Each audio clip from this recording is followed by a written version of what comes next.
మరి ఆపరేషన్ సింధూర్ అనే పేరుతో, అలాగే ఏ వ్యాలీలో అయితే మరి ఎంతోమందిని మరి వాళ్ళ గతంలో పండిట్స్ని మట్టుపెట్టడం జరిగిందో, నిన్న ప్రెస్ మీట్లో కూడా మిస్రీ గారు, అలాగే సోఫియా ఖురేషి వీళ్ళతో ప్రెస్ మీట్ పెట్టి తగిన రీతిలో జవాబు ఇవ్వటం కూడా ప్రజలందరూ ముక్త కంఠంతో వేణోళ్ళ పెద్దలు నరేంద్ర మోడీ గారిని ప్రశంసిస్తున్నారు.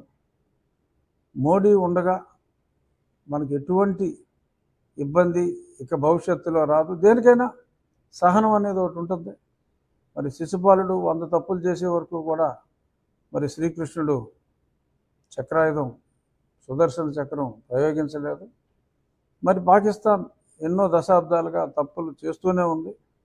మధ్యలో చిన్న చిన్న రిటాలియేషన్లు ఈ ఊరి అని మిగిలిన ఇచ్చినప్పటికీ కూడా మరి ఈ స్థాయిలో ఇంకా తప్పనిసరి పరిస్థితుల్లో మతాన్ని అడిగి నువ్వు హిందూ అయితే చంపేస్తామని చెప్పి మరి చంపటం మరి తీవ్ర స్థాయికి చేరినప్పుడు మరి శ్రీకృష్ణులాగా మరి పాకిస్తాన్ అనే శిశుపాలుడిని తగిన బుద్ధి నరేంద్ర మోడీ గారు చేపట్టారు. ఈ విషయంలో ప్రజలందరూ ఆయనకి అండగా ఉంటారు. ప్రత్యేకంగా కోరుకోవాల్సిన అవసరం కూడా లేదు. త్వరలో పిఓకే కూడా మన భారతదేశంలో అంతర్భాగమై వచ్చే సంవత్సరం నుంచి మనం అందరం నిశ్చింతగా కాశ్మీర్